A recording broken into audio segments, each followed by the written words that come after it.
네, 토마토 모닝쇼의 최종 투자 전략 시간 오늘장 모닝 해보겠습니다. 자, 오늘은 토마토 투자클럽 권혁 전문가 만나보겠습니다. 안녕하세요. 반갑습니다. 네, 자, 우선 지난주 금요일입니다. 어떻게 시장이 좀 마무리됐는지 좀 간단하게 정리 부탁드릴게요. 네, 일단은 뭐 제가 그 5월부터 시작해서 이제 6월 첫 주, 저번 주까지는 제가 좀 테이퍼링 우려에 대한 해소 측면으로 시장에 접근하자라고 방향성을 좀 잡아드렸었습니다. 예, 그렇습니다. 이 테이퍼링 우려 해소 측면이라면 극단적으로는 좀 현금의 비중이 좀 높아도 큰 문제가 없는 그런 방향성을 말씀을 드렸었는데 저번 주 시장을 보면 이제 거래소 종가 기준 3,200포인트를 상회하고 마감을 했죠. 네. 이제 3,240포인트 마감을 했는데 지금껏 3,200포인트를 뚫은 적은 뭐 터치한 적은 많습니다. 근데 주봉으로 봤을 때 한 7번 정도 되더라고요.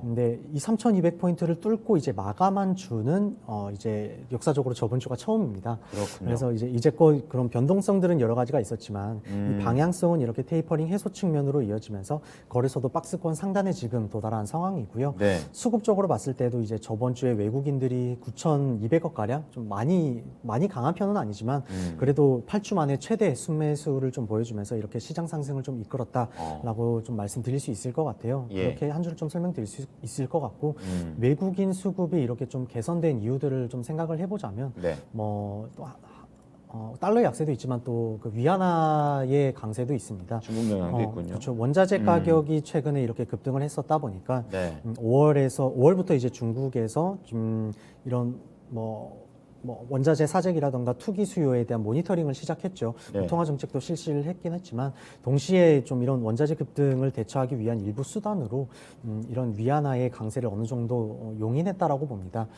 그러면서 우리 원화와 이 위안화의 상관계수가 좀 벌어졌던 거죠. 네. 그래서 이게 벌어지면서 그 벌어진 갭 차이만큼 외국인들의 수급이 좀 긍정적으로 작용할 수 있었던 부분이 아니었나 이렇게 말씀드릴 수 있을 것 같고요. 네. 이걸로 봤을 때 좀 이번 주는 어떨 것인가를 생각해 본다면 우리 원화 같은 경우에 역사적으로 좀 위안화와 이 상관계수가 그래도 한 0.5포인트 정도 되거든요. 네. 근데 제가 저번 주 금요일에 봤을 때 0.12포인트 정도 되더라고요. 그러니까 아직도 그 갭 차이를 따라갈 만큼의 그 외국인 매수세도 충분히 좀 더 기대해 볼 수 있을 거라고 보고요. 그렇군요. 그리고 외국인 수급이 개선됐던 가장 큰 이유가 이제 방금 말씀드렸던 그 달러의 약세에 있겠습니다. 네. 달러 약세의 이유라고 본다면은 이제 제가 5월부터 말씀드렸었던 이 테이퍼링 우려 해소 측면에 있겠고요. 앞으로는 이 테이퍼링 우려가 또 다시 반복이 될 거고 또 주가가 상승하면 할수록 이 테이퍼링에 대한 우려로 인한 시장의 민감도나 예민함도 더 커질 거예요. 그렇군요. 근데 일단은 저번 주 금요일에 그 미국의 고용 지표가 발표가 됐죠. 네. 56만 명이 나왔습니다. 예상치가 65만 명이었는데 하회를 했죠. 이거를 사회했고요. 개인적으로는 좀 예상치에 좀 부합했다거나 아니면 좀 더 높게 한 70만 정도가 나왔다고 하더라도 시장에 큰 문제는 없었을 거라고 봐요. 그래요? 근데 더 낮은 일단 56만 명이 나왔어요. 무슨 말이냐면 제가 그 긴축으로 가기 위해서 두 가지 좀 핵심 요소가 있다라고 말씀을 드렸었는데 네. 인플레랑 첫 번째가 인플레고 두 번째가 이제 완전 고용 시장입니다. 네. 근데 이 고용 시장에 아직 그 부합하지 못한다는 그 지표가 나온 거라고 보시면 되겠고 나왔었다라고 보시면 되겠고요. 그러면서 미국 10년물 미국채도 이제 1.5로 또 떨어졌고 달러 인덱스도 90.1포인트로 또 떨어졌습니다. 예. 결국 테이퍼링 해소 측면이 좀 단기적으로 더 이어질 수 있는 지표가 금요일 밤에 나온 거라고 보시면 되겠고요. 이걸로 인해서 뭐 단기적으로는 달러 약세와 더불어서 우리나라 시장에 외국인들이 좀 더 수급이 들어온다는 뒷받침될 얘기죠. 수 있다라는 부분을 일단 정리를 드리겠습니다. 네. 이 부분은 일단 투자 전략에서 조금 더 이어서 말씀을 드리겠고요. 예. 일단 또 금요일 시장 좀 더 이어서 말씀을 드려보자면 오전에는 저녁에 발표될 그 고용 지표로 인해서 좀 시장 관망세와 함께 좀 약한 흐름 보였어요. 근데 오후로 갈수록 이 자동차랑 부품류 쪽에서도 수급이 돌기 시작하면서 시장의 낙폭을 좀 축소했었습니다. 예. 일단 만도가 5.7% 상승 흐름 나왔고요. 기아가 2.3%, 현대 위아가 3.5% 상승 마감을 했는데요. 자, 이게 좀 금요일만 되면 외국인들이 좀 자동차랑 이 부품주 쪽을 계속 사면서 지금 금요일마다 운수장비 쪽의 주가가 좋은 것 같아요. 그래서 패턴이 있으셨나 봐요. 그래서 지금 예. 이게 3, 4주째 좀 이어지고 있는 것 같은데 어. 저번 주 금요일도 역시 이 자동차랑 부품주 쪽에 수급이 들어오면서 이렇게 매주 지금 자동차 쪽이 좋다 보니까 제가 매주 월요일마다 계속 자동차 쪽을 브리핑 해드리는 것 같아요. 그래서 이 모빌리티도 간단하게 한 번 더 말씀을 드리자면 네. 구조적 변화로 성장이 나오고 있고요. 구조적 변화로 성장이 나오는 게 지금 시장에 있어서 왜 중요하냐면 뭐 지금 시장이 대부분 이제 유동성에 의한 성장이라던가 코로나 기저 효과로 인한 성장이다 네, 보니까 이 유동성 모멘텀이 꺾이면 같이 꺾인다는 거죠. 그리고 테이퍼링의 조기 실현도 유동성이 꺾이는 요소 중에 하나다 보니까 네. 그만큼 시장도 지금 테이퍼링을 좀 민감하게 반응을 하고 있는 거다라는 건데 결국에는 이런 시장의 틀에서 좀 벗어나려면 일단 뭐 유동성이라던가 코로나 기저 효과로 올라오고 있는 산업군들보다는 네. 그냥 아예 구조적인 변화로 성장이 나오고 있는 산업군들 이쪽에서 좀 보셔야 된다라는 제가 뜻으로 말씀을 드렸던 거고요. 예. 그 중에 하나가 이 모빌리티다라고 좀 이렇게 다시 한번 간단히 정리를 드리겠습니다. 그리고 또 원전 쪽이 좀 지속해서 강한 모습 보여주고 그러게요. 있어요. 며칠째입니까 이게? 맞습니다. 예. 부산중공업이 지금 또 10% 금요일에 상승 마감을 했는데 보니까 지금 2주 동안 최근 2주 동안만 거의 70% 정도 상승을 했더라고요. 대단합니다.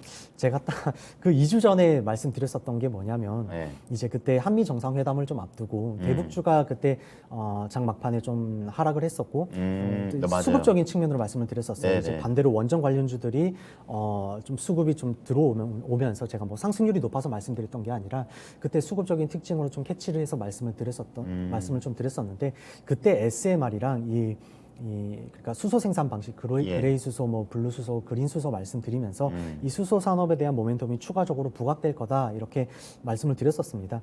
근데 중요한 건 좀 저점을 다지고 올라갔었어야 돼요. 근데 지금 너무 급하게 올라갔다는 거죠.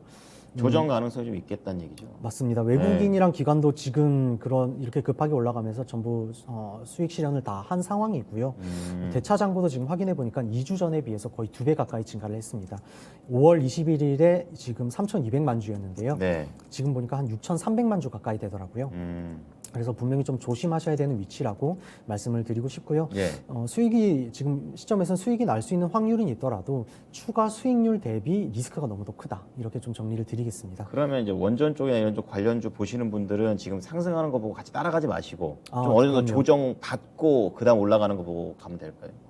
그다음 올라가는 것을 볼 때도 일단 시장 상황에 따라서 우선 순위가 있겠죠. 그렇죠. 네, 그렇게 보셔야 되겠지만 무조건적으로 제가 이거를 좋다라고 하기보다는 좀 장기적인 관점에서 제가 그때도 좋다라고 맞아요. 말씀을 드렸던 건데 네. 이렇게 너무 급하게 올라온 부분에 있어서는 좀 리스크 관리를 하셔야 된다라고 말씀드리겠습니다. 네. 그리고 하락한 쪽에서도 좀 하나를 말씀드려본다면 여행사 쪽입니다. 그렇더라고요. 이제 네, 모두 투어가 마이너스 4.5%가 나왔고요. 하나 투어가 마이너스 5%가 나왔어요. 네. 지금 전 세계적으로 여행사 쪽을 본다면 코로나 이전의 주가를 회복한 여행사들이 전 세계적으로 3개 정도밖에 안 됩니다. 근데 그 중에 2개가 이 하나 투어랑 모두 투어고요. 그렇군요. 그만큼 지금 과열되어 있다라고 보시면 되겠는데 네. 그렇다고 지금 코로나 이후에 또 그러면 이 여행사들의 주가가 계속 드라마틱하게 이익률이 좀 나올 것인가 그 부분을 또 생각해 본다면 저는 이거는 좀 더 보수적으로 좀 볼 수 있을 것 같아요. 왜냐하면 일단은 이 여행사들의 실적이라고 한다면은 이 패키지 수요가 일단 뒷받침돼야 되거든요. 그래야죠. 예. 근데 매년 이 패키지 수요는 줄어들고 있고요.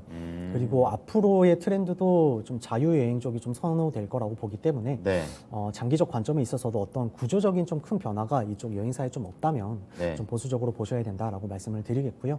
또 코로나 기저 효과로 올라온 산업군들 중에서는 얘네들이 또 대표격이다 보니까 그만큼 주가도 드라마틱하게 상승을 했었던 건데 그렇군요. 이제부터는 아무래도 이 코로나 기저 효과로 올라왔었던 여행주 그리고 또 이외의 소비주들의 상승 그 동력도 이제는 좀 모니터링을 해봐야 되는 시점이다 네. 라고 말씀을 좀 드리겠습니다. 네. 참고로 저희는 이제 그 소비주 쪽은 거의 수익 실현을 했고요. 그렇다고 이쪽 산업군들이 지금 아예 안 올라간다는 뜻은 아니에요. 그러니까 소비주들도 워낙 그 종류가 다양하고 아직 부각받지 못한 쪽도 있다 보니까 이제부터는 좀 그래도 보유 중이신 분들은 좀 분할적인 매도 관점으로 좀 가져보셔야 되는 시기다. 이렇게 좀 정리 드리겠습니다. 네. 자, 여행주 쪽에서는 이제 기대가 좀 선반영된 것도 있고 또 우리 여행하는 스타일도 옛날처럼 이제 한 차에 다 타가지고 움직이는 게 아니라 좀 개별적인 여행을 좀 하는 분들이 많기 때문에 좀 구조적인 부분에서의 좀 매력을 또 얘기를 좀 해 주셨습니다. 자, 좀 챙겨보시고요. 그렇다면 이제 오늘장 투자 전략으로 넘어가 보도록 하겠습니다. 자, 오늘 어떻게 시작할까요? 네, 일단은 제가 딱 저번 주까지는 테이퍼링 우려 해소 측면으로 접근하라고 말씀을 드렸었어요. 네. 근데 이제부터는 좀 단기적으로 취해야 되는 그 전략 포지션은 시장이 올라가도 너무 흥분하지 말자입니다. 일단 아, 이걸 올라갈 걸 좀 예상을 하고 계시나 봐요. 좀 올라갈 수 있는데 너무 흥분하지 말자는 겁니다. 이것에 대해서 좀 말씀드릴 건데 어렵네요. 일단 저희 시장이 지금 약 5개월간의 박스권을 뚫고 상승을 하는데요. 상승하려고 하는데 딱 이때쯤이 이제 개인 투자자분들이 조금 흥분을 해서 이제 주식의 포트를 확 늘릴 수 있는 시점이라고 저는 생각을 해요. 그렇군요. 근데 주식 비중 뭐 늘리는 거야 좋습니다. 근데 제가 5월부터 저번 주까지는 현금 비중에 대해서 말씀을 안 드렸어요. 맞아요. 왜냐하면 네, 그러네요. 테이퍼링 이슈 해소 측면으로 봤기 때문에 그냥 뭐 현금 비중에 대해서 절대 딱히 말씀을 안 드렸었던 건데 이제부터 하반기는 현금 비중에 대해서 30%는 정도는 들고 있으셔야 된다.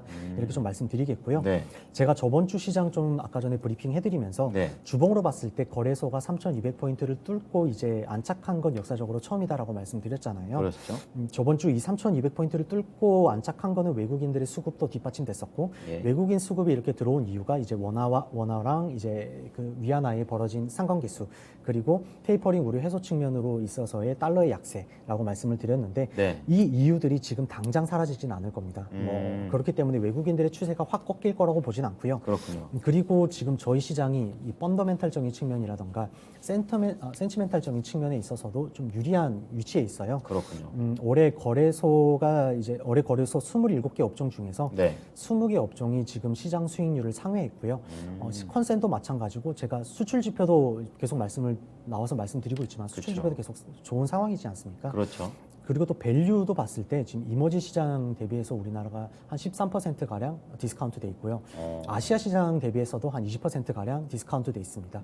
그래서 펀더멘탈적인 측면에 있어서도 지금 유리한 측면이고요. 저평가돼 있네. 네, 센치멘탈적으로도 지난 이제 금요일 밤에 나온 고용 지표로 인해서 뭐 테이퍼링 우려도 적당히 해소될 거고 단기적으로도 좀 좋아 보인다라고 말씀드릴 수 있을 것 같아요. 네. 근데 중요한 건 제가 지금 시장은 코로나 이전과 조금 다른 뷰로 보셔야 되는 게 뭐냐면 과거에는 이제 좀 펀더멘탈적인 측면이 중요했습니다. 네. 시장을 평가하거나 종목을 평가하거나 마찬가지인데 펀더멘탈적이 좀 그래도 한 70% 정도는 차지를 했어요.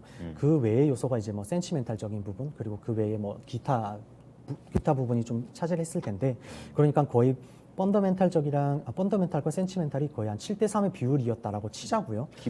기본적인 분석을 7 정도 가져가자는 얘기네요, 그럼. 네, 그 한 7대 3 정도로 예, 과거를 근데. 친다면은 예. 현재의 이제 이 점수를 매긴다면은 예. 한 가지 요소가 더 필요합니다. 어떤 이제 거요? 그게 유동성이고요. 아, 네. 돈. 과거를 제가 이제 펀더멘탈과 센치멘탈을 7대 3 비율로 말씀을 드렸었다면은 지금은 이제 펀더멘탈이 6 그리고 센치멘탈이 2 이렇게 줄어들었어요, 각각. 예. 근데 이 줄어든 캐파만큼 뺏어온 게 유동성이 된 겁니다. 그 유동성 2가 되는 맞습니다. 예, 그렇군요. 이걸 제가 뭐 콘트적으로 비율을 말씀드리는 게 아니라 그냥 그러니까 예시를 들기 그 위해서 정도다. 말씀드리는 예, 거고요. 예, 예. 결국에 이 시장이 올라갈 수는 있겠지만은 강한 상승 동력을 갖추기 위해서는 이 유동성 모멘텀이 필요하다라고 다시 한번 말씀드리겠고요. 그래서 지금 시장이 이 펀더멘탈과 센치멘탈적인 측면으로 인해서 이 정고점을 뚫고 상승할 수는 있어요. 이 두 가지 요소만으로도. 네. 근데 이 뚫고 이제 올라갈 때 시장도 흥분하고 투자자분들도 좀 흥분하실 수 있는데 그때 유동성 모멘텀이 없는 한 시장을 좀 냉정하게 바라보셔야 된다라고 좀 당부를 드리겠고요. 예. 다만 유동성 모멘텀은 저는 좀 추가적으로 생길 여력이 있다라고 보기 때문에 예. 역시 이것도 시장 모니터링과 함께 업데이트되는 내용 좀 꾸준히 보셔야 된다 이렇게 또 같이 말씀드리겠습니다. 네. 그래서 지금 시장에 대해서 지금 당장 뭐 어디 쪽에 좀 시선을 둬야 되냐 이 부분을 좀 말씀드린다면 일단은 좀 기술주 쪽에 좀 시선을 둬야 된다라고 말씀드리겠고요. 그래요. 저번 주 금요일에도 이제 제가 앞서서 말씀드린 그 고용 지표가 발표가 됐잖아요. 네. 예상치를 하회했다 보니까 미 10년물 국채도 지금 더 떨어져서 현재 1.55 수준이에요. 많이 내려갔네. 네. 그럼 최근 기술주들 중에 좀 안 오른 게 뭐가 있냐 보면은 일단 반도체 쪽은 저번 주에 그 이재용 부사장의 사면 이슈랑 또 골드만삭스의 리포트로 인해서 급등이 나온 부분도 있고 전반적으로 반도체 시장이 좀 따뜻했습니다. 예, 맞아요. 이게 좀 따뜻했는데 오늘도 이 부분은 뭐 전일 나스닥 시장도 좀 좋았었고 필라델피아 반도체 시장도 좋았다 보니까 이쪽은 좀 반도체 쪽은 갭을 어느 정도 적당히 띄울 거라고 보기 때문에 무리해서 신규 진입하기에는 개인 투자자분들 입장에선 조금 제한점이 있을 거라고 보고요. 네. 반도체 쪽이라면 차라리 그 패키지 기판 쪽 있죠. 패키지 기판 쪽은 지금 주가도 상대적으로 좀 낮은 위치에 있습니다. 그리고 또 반도체가 최근 고기능화되고 고직접화되고 있다 보니까 네. 이 패키지 기판도 지금 다층화되고 있는 상황이에요. 그래서 그만큼 패키지 기판은 공급 부족이 뭐 사이클적으로나 구조적으로도 좀 지속될 거라고 보기 때문에 가격적인 상승의 모멘텀도 있다라고 말씀드리겠고요. 네. 특히나 패키지 기판 업체들 중에서도 최근 비메모리 쪽에 시설 투자가 이루어지고 있는 업체들이 있습니다. 이쪽으로 좀 시선 좁혀보시라고 말씀드리면은 뭐 이쪽에서도 좀 장기적인 안정적인 수익을 둘 수 있겠다 이렇게 말씀드리겠고요. 반도체 또 쪽은요? 기술주 예. 쪽에서도 또 안 오른 게 2차 전지랑 그 신재생 에너지 쪽 원전 제외하고요. 네, 이쪽이 될 겁니다. 예. 근데 신재생 에너지는 제가 이번 주 목요일 오후 7시에 또 공개 강연을 해드려요. 아, 그러세요? 네, 그래서 일단 2차 전지 쪽에 대해서만 좀 간단하게 지금 좀 말씀을 드리자면 네. 이 배터리 시장은 제가 그 초기 시장 선점 효과가 좀 중요한 산업군이라고 저번에 한번 말씀을 드렸었는데 네. 아이러니하게도 지금 이게 2차 전지 산업군이 주가가 부진한 이유이기도 합니다. 물론 요즘 같은 인플레 우려 시국에 있어서는 좀 기술주들이 전반적으로 좀 부진한 부분도 있겠지만 예.